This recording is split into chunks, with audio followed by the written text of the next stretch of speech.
Grace Ellison's final night began like any other, but ended 30 miles from home on a deserted service road, her red hatchback abandoned, the driver's door wide open, and a trail of clues leading to a man named Victor Halloway, whose dark secret turned a wrong turn into the last road she would ever take. Grace Ellison had worked at the Riverview Diner for almost 6 years, and in that time, she had learned every regular customer's order by heart.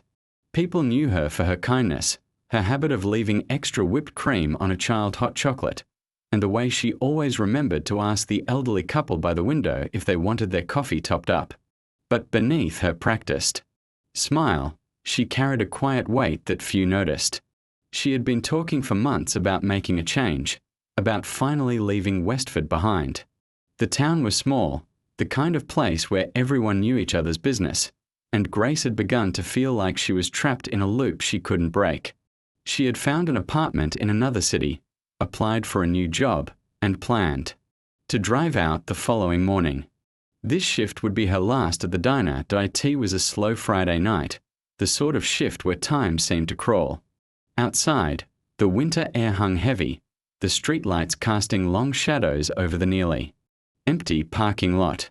Grace kept glancing at the clock above the kitchen door, tapping her pen against a notepad between orders.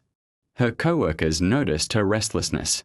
She excused herself twice to step out the back door, standing with her arms wrapped tightly around herself as if bracing against more than just the cold. There was a tension in her movements, like she was counting down the minutes until she could walk out for the final time. By the time the last customers paid their bill and left, the diner was nearly silent. The neon open sign in the front window buzzed faintly, reflecting in the glass of the counter where Grace wiped away the last crumbs of the evening. She gathered her things from the staff locker, a small duffel bag containing a change of clothes, her makeup pouch, and a stack of letters she had kept from an old friend. The bag looked heavier than it was, as though it held the weight of every decision she had made leading up to that night. 10:15 p.m.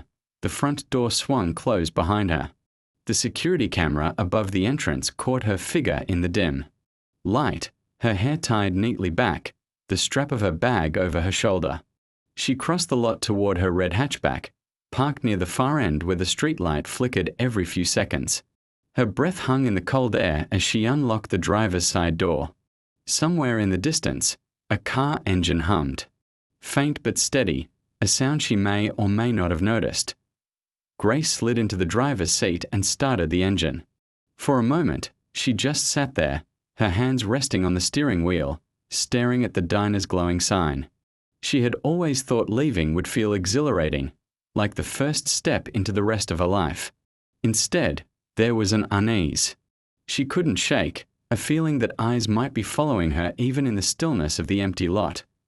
The hatchback rolled slowly out of the space, tires crunching over scattered gravel. She turned onto the narrow road that wound away from the diner, the taillights glowing red against the darkness. It would be the last image anyone would have of her that night. She was supposed to be heading toward her apartment to pack the last of her things, but somewhere between the parking lot and the safety of home, the road took her toward a fate she would never escape. By morning, Grace Ellison would vanish, leaving only questions in her wake and a story that would haunt the town for years to come. The next morning, the first sign that something was wrong came from a delivery driver making his rounds along a quiet service road far from the main highway. He spotted a red hatchback pulled awkwardly onto the gravel shoulder, its driver's door hanging wide open. The vehicle's hazard lights blinked steadily in the grey dawn, the only sign of life. In the empty stretch, the driver slowed, thinking someone might need help, but when he called out and no one answered, unease crept in. He glanced inside and saw a phone resting face up on the passenger seat, its screen black, and a key still in the ignition. It smelled faintly of warm oil. The engine had recently been running. He backed away and called the authorities. By the time police arrived, the car felt eerily out of place, like it had been dropped into the middle of nowhere. The service road was narrow, bordered by a wall of bare trees on one side and a drainage ditch on the other. It wasn't a route anyone would take by accident, especially not someone on their way home from work. The interior of the hatchback was tidy, almost too tidy. The driver's seat was pushed slightly forward, as if adjusted in haste, and their phone lay untouched, as though it had been placed there rather than dropped. One of the responding officers noticed something unusual on the hood. A faint handprint, large, almost spanning the width of the center, was visible in the thin layer of dust. The edges of the print were smudged, but the impression was fresh enough that it hadn't yet been dulled by the early morning breeze. The size and shape ruled out Grace's own hand. The discovery sent a ripple of unease through the search team. Tire marks crisscrossed the gravel around the hatchback. Most belonged to the car itself, but one set stood out: wider, deeper tracks, likely from a larger vehicle, positioned just behind where the hatchback had stopped. Whoever had been driving that second vehicle had pulled in close, blocking Grace from reversing away. The tracks led back toward the main road but vanished into the harder asphalt where no clear impressions remained. Officers began tracing Grace's last known movements. Her co-workers confirmed she had left the diner shortly after 10 p.m. She hadn't mentioned taking a detour or meeting anyone, and her usual route home would have taken her in the opposite direction from where the car was found. Investigators checked her phone, but the device offered little: no outgoing calls, no texts after her shift ended, and no navigation history that could explain the location. When her family was notified, they mentioned something that shifted: the tone of the investigation. Grace had told them in passing about a man who had started frequenting the diner in recent months. He always sat in the same booth, ordered little, and often left without finishing his food. Grace never described any direct threats, but her younger sister recalled her saying, "I think he's watching me." She hadn't given a name, only that he was tall, with dark hair, and had a voice she found unsettling. Police began canvassing the area where the hatchback was found, but there were no houses nearby, no cameras to capture what had happened. It was as though Grace had driven into a blind spot in the world, a place where nothing and no one bore witness. The missing duffel bag she had carried from the diner wasn't in the car, and neither was her wallet. Whoever had been with her had taken something, but what they left behind, a phone, a running car, and a chillingly open door, spoke louder than anything that was missing. By midday, the scene was cleared, and the hatchback was towed for further examination. The officers left the service road with more questions than answers. Somewhere between the parking lot she left behind and the safety of home, something had pulled Grace off her intended path. That something had left her stranded on a road she had no reason to be on, and it had taken her with it. Within 2 days, the investigation gained momentum when a man matching the vague description Grace's family provided was spotted by a diner employee. His name was Owen Riker, a transient who drifted from town to town picking up odd jobs and sleeping in his van.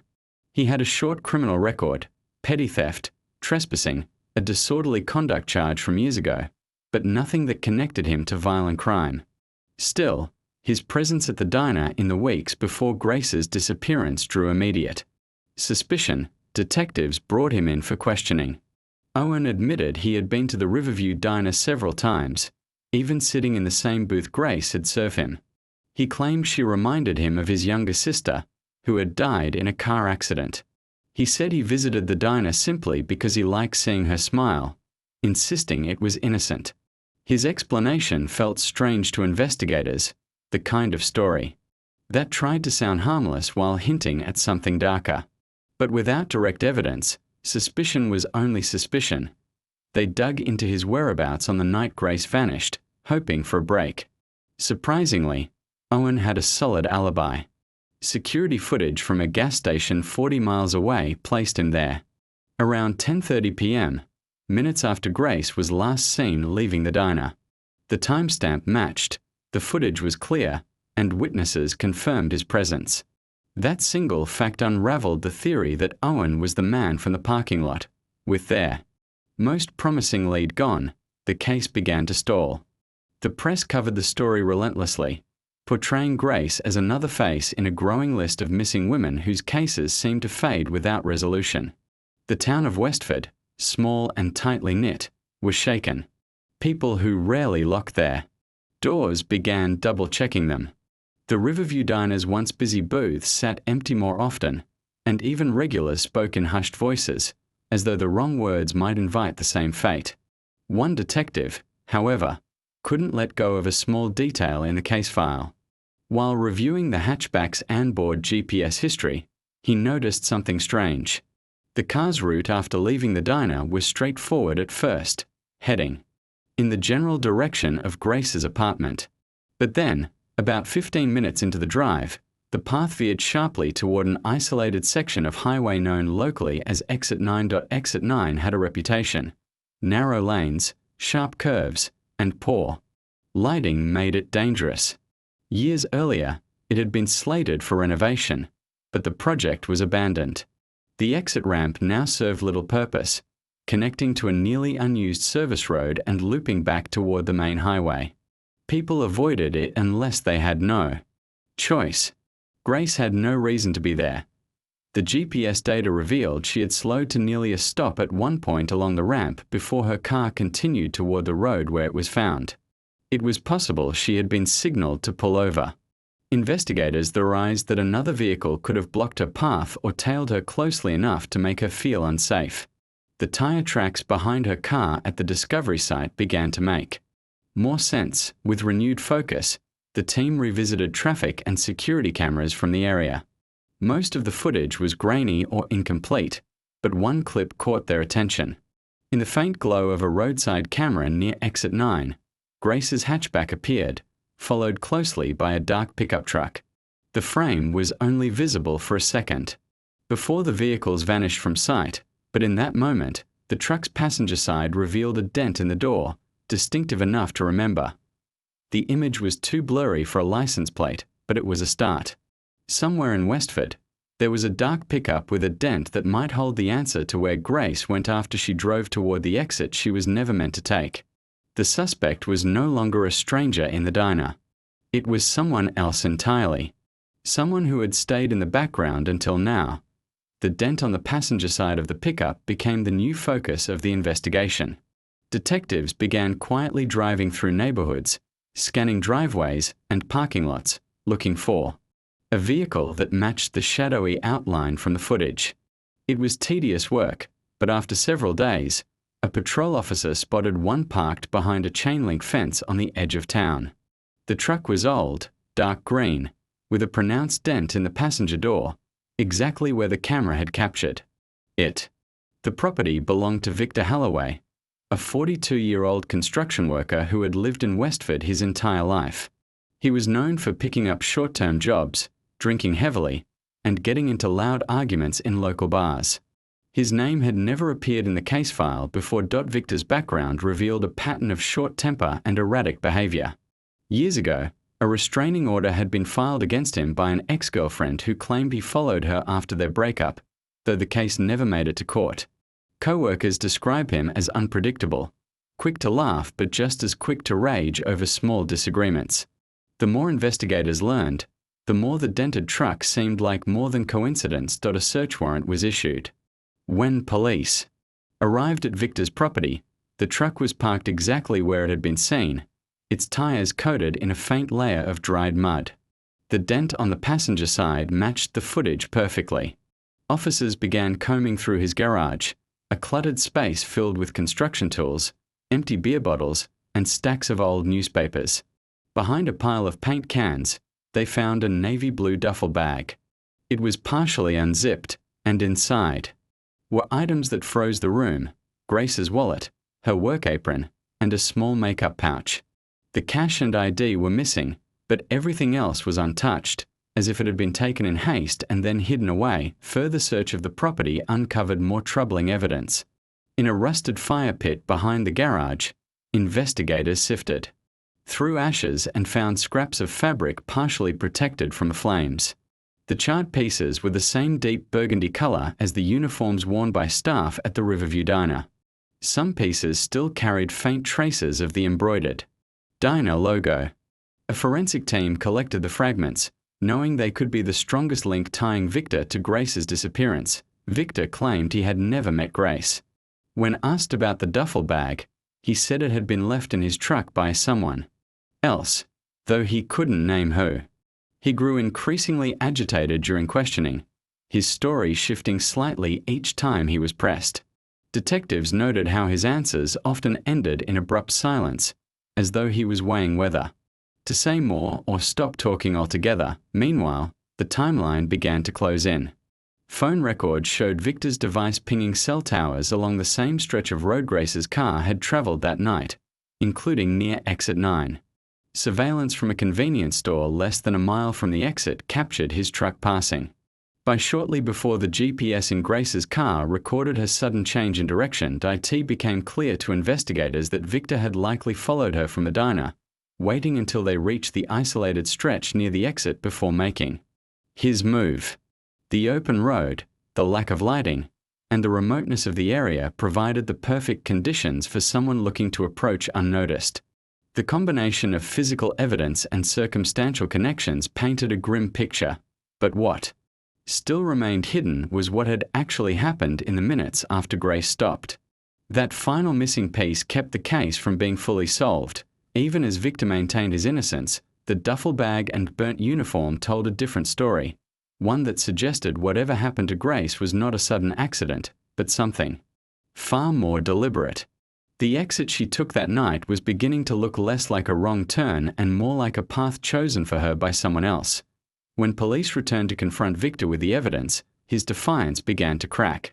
The questions came in waves, about the duffel bag, the burnt fabric, the location of his truck that night, and each one seemed to chip away at his composure.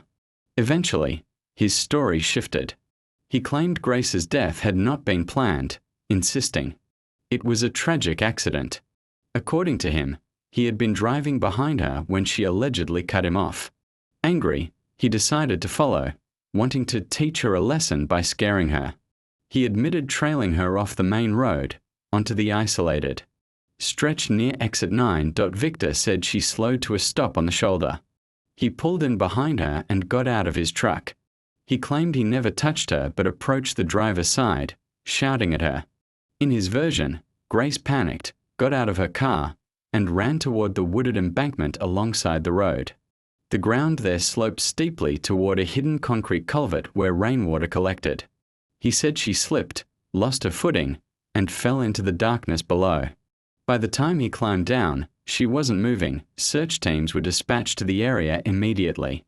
The culvert was partially concealed by overgrown brush and debris, its opening barely visible from the road. Inside, the air was damp and smelled faintly of stagnant water. Beneath the overpass, in the cold shadow where light barely reached, they found Grace's body. She was lying in shallow water, her hair fanned around her, her skin pale under the dim light. The coroner later confirmed that the fall had caused blunt force trauma to her head and spine, killing her almost instantly. The discovery brought a grim end to the search but also deepened the mystery. Victor's claim that he had not intended harm didn't align with other pieces of evidence. If the incident had been accidental, why take her duffel bag and wallet? Why attempt to burn her uniform?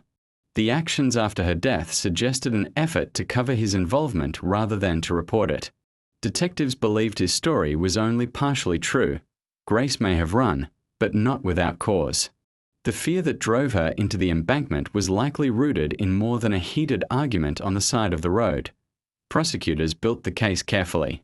Victor was charged with manslaughter for causing her death through reckless actions, as well as unlawful disposal of a body and tampering with evidence.